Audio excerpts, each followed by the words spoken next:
Hey everyone, I am John Anderson, Director of Media for Nebraska Firearms Owners Association. We are Nebraska's voice for Second Amendment related issues. We're followed by almost 30,000 Nebraskans, and they all strongly believe in the rights and freedoms protected by the Second Amendment. We invited candidates running for Congress, governor, Nebraska State Legislature, city councils, and county sheriff to participate in our Online Townhall Series, Meet the Candidates. Our format for this event is an online recorded interview. Each recording is unedited. Our members have prepared questions to assess candidates running for elected office. I'd like to introduce Jennifer Hicks, who is running for Nebraska Attorney General. Jennifer, thanks for joining us. Thank you. You bet. All right, we'll jump right in here. The first question is, why did you agree to participate in this online town hall with the Nebraska Firearms Owners Association? Well, I actually think that you weren't including attorney general candidates. It was a friend of mine who said, hey, you know, he knows that I've worked with NFOA in the past, and he wanted to hear my answers to whatever it was you were going to ask me. So he asked me to contact you and see if I could get in on this. And so I did. And of course, Trish was nice enough to allow me to do this.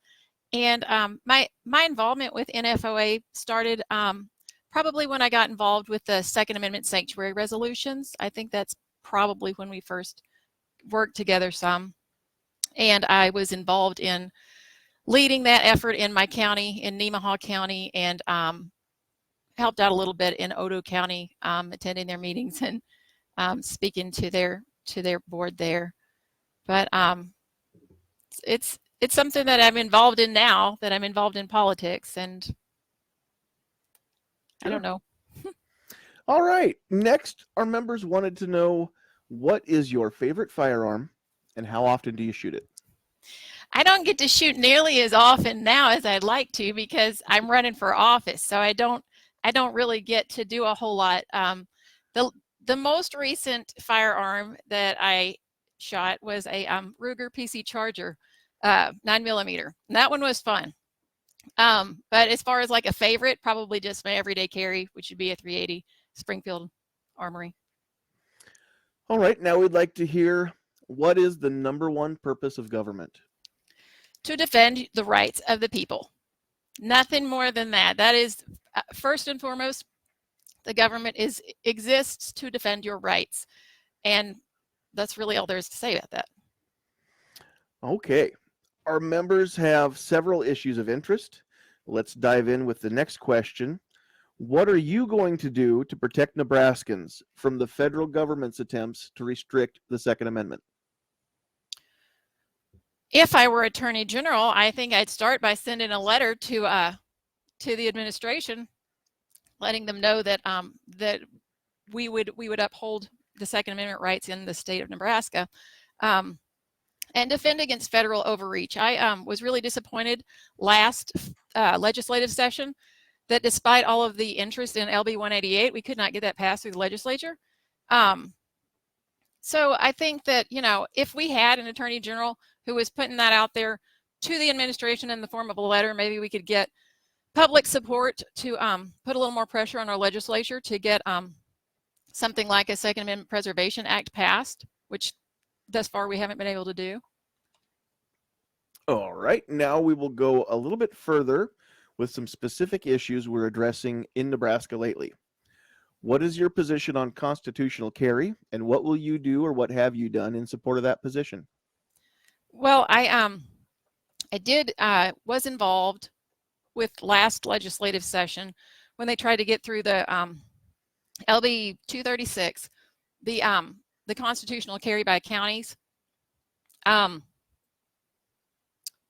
one was found unconstitutional by our Attorney General because of the county by county. They said he didn't have the authority to do that. I have been in support of LB 773 this session. I know Rex Schroeder, he's a candidate for Secretary of State. He and I have been at the Capitol in support of constitutional carry.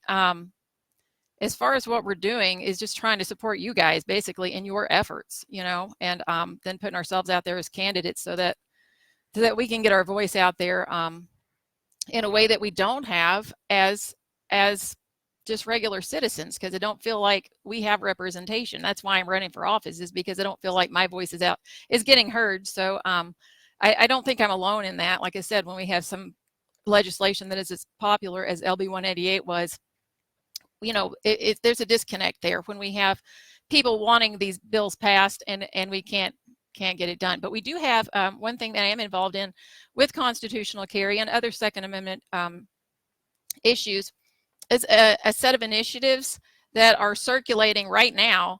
And one of the initiatives that we have been collecting signatures for some time now is one that would put constitutional carry on the ballot next fall for voters to decide.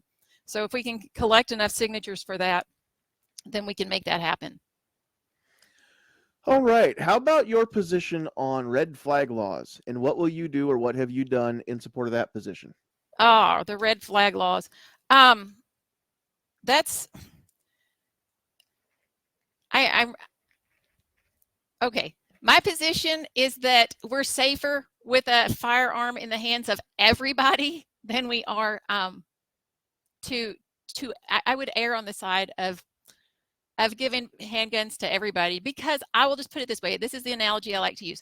I would feel safer in a stadium full of people believing that everybody in that entire stadium was armed, regardless of what I know about, their criminal history or their mental status, than I would in a crowded stadium full of people where the only people likely to be armed are the ones that have a criminal history and a mental health, past. So when it comes to determining, laws that would limit access to firearms, that's where I feel about that, is that I would err completely on the other side, because I feel that that we're safer that way. A well-armed society is a deterrent to crime. Okay. As one of the few states without it, let's discuss your thoughts on state preemption of firearm laws, and what will you do or have you done in support of that position? I'll tell you, I'm still reading on the preemption stuff, and some of the things confuse me a little bit in terms of and I'll have to learn more about it. I confess, but as far as like I don't quite understand how it is that the city of Omaha gets to do what they do, and then it's also determined that the constitutional carry that was proposed last legislative session was considered unconstitutional. So that's something that I'm looking into. And maybe you guys at NFOA can inform me more on that. But there seems to be a disconnect there, or something that I just don't understand well enough to know why it is that that the city of Omaha would have that authority to regulate firearms in the way that they do, exclusively to them. When I would, think that state law would preempt that with their Second Amendment rights. But I honestly don't have a better answer for you than that, other than I don't know. I think that would be something that I would want to look into, is how, why is it that the city of Omaha is granted the authority that they have outside of what is our state laws on Second Amendment rights. All right. Recently, we had an opportunity to address some much needed protections via LB 300 Castle Doctrine. What are your thoughts on Castle Doctrine, and what will you do or have you done in support of that position? One of our initiatives is a Stand Your Ground initiative. We get Stand Your Ground law on the ballot, and so as it's described on our voicesofnebraska.com website, that would go above and beyond Castle Doctrine, so that it would remove any duty to retreat, no matter where you are, in defense of yourself. So, all right, and that would lead into our next question. In our state, we don't have the ability to remain in a place we are legally allowed to be, and we have a duty to retreat. What are your thoughts on duty to retreat, and what will you do or what have you done in support of that position? Well, like I said, we are trying to get this on the ballot, and that is one of the initiatives that is currently circulating. So if we get enough signatures, that Stand Your Ground is how it's labeled, is an initiative we would get on the ballot. It would remove a duty to retreat, and allow people to defend, themselves or their property no matter where they are. So in their home, outside their home, in their vehicle, anywhere, on the sidewalk, wherever. And I'm thinking there's another part of that question that I didn't quite get, but I don't know. Just what will you do, or what have you done in support of that position? Oh, okay. Well, that is what we're working on right now. All right. In general, are there any specific gun laws you think should get repealed? Well, I don't know what all of the gun laws are, I'll be honest. I'm sure if I went through them, I might be able to find some. I do, like I said, I do still have some questions about, because I don't live in the city of Omaha, and so I do have a concealed carry permit, so I'm allowed to carry there. I could open carry there. That's something that I would look into. That I don't. It seems odd to me that they get to do that, but then we found it unconstitutional, the county by county approach to constitutional carry. So I don't know. That's just something that I'm interested in learning more about, and maybe you guys can educate me more, inform me more on how it is that's allowed to be done. It seems inconsistent to me, but perhaps it isn't. Perhaps there's a reason for it. But all right. NFOA believes in education. What is your position on mandating firearm safety classes or programs in K through 12 public schools? Well, I'd love to see that.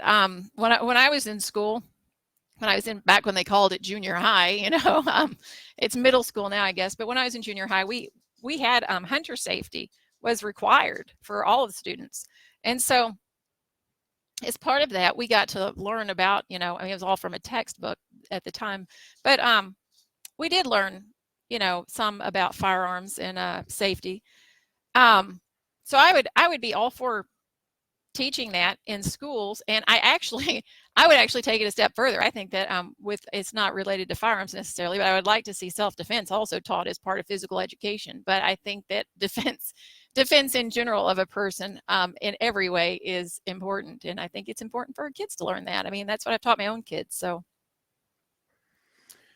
okay, being a 2A supporter, what is your position on the intent and purpose of the Second Amendment? The intent and purpose of the Second Amendment is for us to have the means to defend our life, liberty, and property. And so that is the purpose of it, so that we can protect ourselves and defend against tyranny. And that's really basically it. It's to protect our freedom, to enable us to protect our freedom. All right. And lastly, let's move to the Nebraska Constitution. How will Article 1, Section 1, the Statement of Rights of the Nebraska Constitution, impact your decision-making in the role you are pursuing? Well, Article 1, Section 1 of our Nebraska State Constitution is very much modeled after it echoes parts of the Declaration of Independence, and which states that, we have these rights, these inalienable rights. It's nice that our Nebraska State Constitution also throws in there that we have the right to bear the arms to protect those things, our life, liberty, and our property.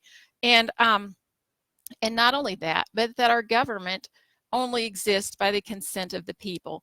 And so I very much in my campaigning, a lot of the material that I put out there, even today I put something out there, it's got attached to it a portion of the Declaration of Independence. And so that is, to me, very important, because it goes even beyond what's part of our Article 1, Section 1 of our Nebraska State Constitution, is that the Declaration of Independence gives us the instructions for what to do when those rights are being infringed upon, when we get to the point that our government is no longer working, and we have the right and the duty to alter or abolish or reinstitute new government.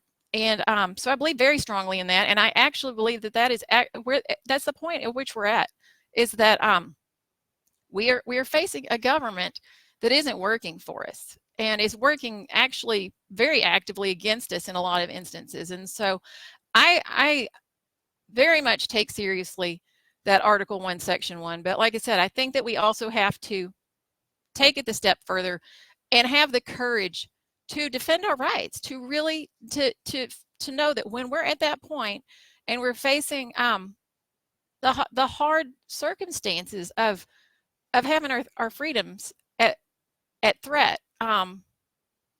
what we need to do is reinstitute the government that we had, which was the United States Constitution. And that has been forgotten. It has been buried beneath layers and layers and layers of bad legislation. So underneath this mountain of bad legislation in our country, there's a United States Constitution hidden at the bottom of it and forgotten about by our government. And so our government really no longer adheres to the United States Constitution.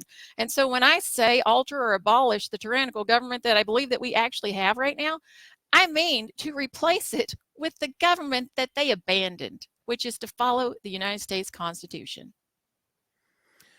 All right. If anyone who is watching has any questions they'd like to follow up or get some clarification on any of your answers, how can people reach you in order to do that? My website is voicesofnebraska.com, and I can also be emailed at voicesofnebraska@gmail.com. All right. And again, these questions were compiled by the members. And so on behalf of the members and the rest of NFOA, we would like to thank you for sitting down and talking with us tonight. This has been Jennifer Hicks, running for Nebraska Attorney General. Jennifer, thank you very much for your time. Thank you very much.